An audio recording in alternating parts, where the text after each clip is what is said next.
வணக்கம் மக்களே, ஊர் என்ன சொல்லுது சேனலுக்கு உங்களை அன்போடு வரவேற்கிறோம். இன்னைக்கு நம்ம எதை பத்தி பேச போறோம்னா, தாத்தா பாட்டி அப்படின்னு சொன்னாலே நமக்கு என்ன ஞாபகம் வரும்? பஞ்சு மிட்டாய் மாதிரி சாஃப்டா கதை சொல்லும், அன்பு காட்டும்னு ஒரு பிம்பம் இருக்கா இல்லையா?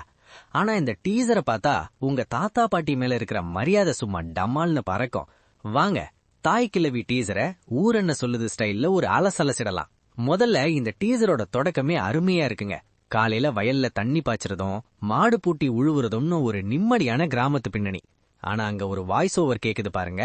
டேய், ஆத்தா வரப்போ போது, ஒழுக்கமா டிவியை அமாத்திட்டு பள்ளிக்கூடத்துக்கு ஓடிரு, ஆத்தா வந்துச்சுன்னா கொண்டே வரும் அப்படின்னு.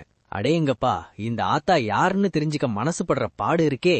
டிவி பாத்துக்கிட்டு சாவகாசமா சாப்பிட்டுக்கிட்டு இருக்கான் ஒரு பையன். இன்னும் 2 நிமிஷம் இருக்குன்னு பொறுப்பு இல்லாம சொல்றான்.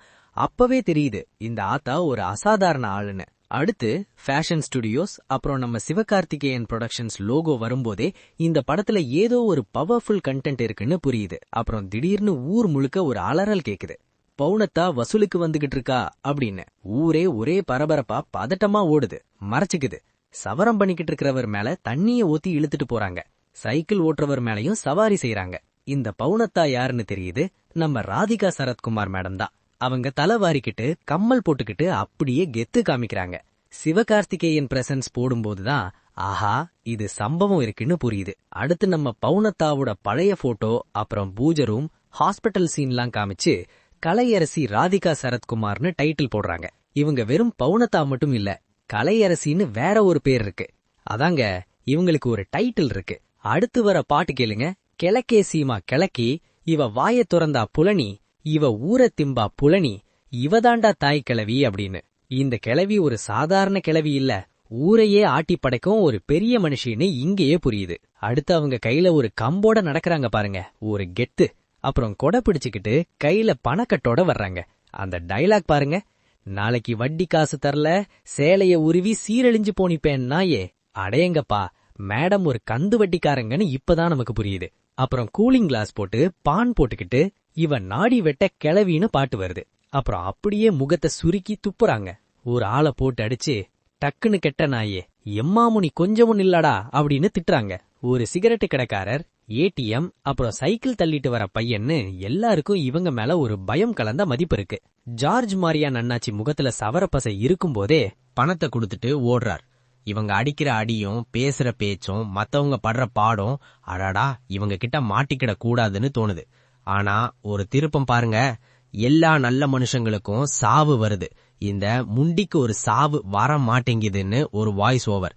ராதிகா மேடம் பீடி குடிச்சுக்கிட்டே யோசிச்சுட்டு இருக்கும் போதே அந்த பையன் அப்புறம் இன்னொரு அம்மா அம்மான்னு அலறிட்டு ஓடி வராங்க.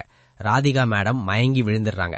சக்கரை பிரஷர் எதுவும் கிடையாது, அம்புட்டு வலுவுன்னு சொன்ன அதே கிழவி திடீர்னு விழுந்து அப்புறம் இறந்த மாதிரியும் ஒரு சீன் வருது. தாய் கிழவின்னு டைட்டில் கார்டு வருது. அப்போ அங்க 4 அண்ணன்கள் வந்துட்டு, ஏ கிழவி செத்துருவா இல்ல அப்படின்னு கேட்டு சிரிச்சுக்கிறாங்க. அதுல சிங்கம்புலி, அருள்தாஸ், பாலசரவணன், முனிஷ்காந்த், இளவரசு, ஜார்ஜ் மரியான், முத்துக்குமார்னு லிஸ்ட் பெருசா இருக்கு. இவங்கெல்லாம் கிழவியோட அட்டகாசத்துக்கு ஆளானவங்களா இருப்பாங்கன்னு நினைக்கிறேன். ராட்சசி ரெபேக்காவும் நடிச்சிருக்காங்க. அப்புறம் ராதிகா மேடம் அப்படியே யமதர்மனையே எட்டி உதச்சிட்டு எரும மாட்டை புடிச்சு எழுந்து நின்னுடுவாங்களாம். அடேங்கப்பா, இவங்கெல்லாம் மயானத்துக்கு போய் எரிஞ்சு சாம்பலானதுக்கு அப்புறம் தான் நம்ம எதையும் சொல்ல முடியும்னு அவங்களோட கேரக்டர் எவ்வளோ பவர்ஃபுல்னு முடிக்கிறாங்க. டைரக்டர் சிவகுமார் முருகேசன், ஒளிப்பதிவாளர் விவேக் விஜயகுமார், இசை நிவாஸ் கே பிரசன்னான்னு ஒரு புது காம்பினேஷன். சிவகார்த்திகேயன் தயாரிப்பில், கலையரசு இணை தயாரிப்பில் சுதன் சுந்தரமும் சிவகார்த்திகேயனும் சேர்ந்து இந்த படத்தை கொடுத்திருக்காங்க. மொத்தத்துல ராதிகா மேடமோட பவுனத்தா கேரக்டர் பயங்கர போல்டா, துணிச்சலா, அதே சமயம் ஒரு கிராமத்து மிரட்டலான பெண்ணாகவும் தெரிவது இந்த டீசரின் பிளஸ் பாயிண்ட். இவங்க உயிரோட இருப்பாங்களா இல்லையாங்கிற ட்விஸ்டோட படம் February 20 ரிலீஸ் ஆக போகுது. நாமளும் அந்த தாய் கிழவியோட கதைய தியேட்டர்ல போய் பாப்போம். அப்புறம் இந்த டீசரை பத்தி உங்க ஊர் என்ன சொல்லுதுன்னு கமெண்ட்ல சொல்லிட்டு போங்க. அடுத்த வீடியோல பாப்போம். ஊர் என்ன சொல்லுது சேனலை சப்ஸ்கிரைப் பண்ணுங்க. இந்த வீடியோ பிடிச்சிருந்தா லைக் பண்ணுங்க, ஷேர் பண்ணுங்க. அடுத்த வீடியோல பார்க்கலாம்.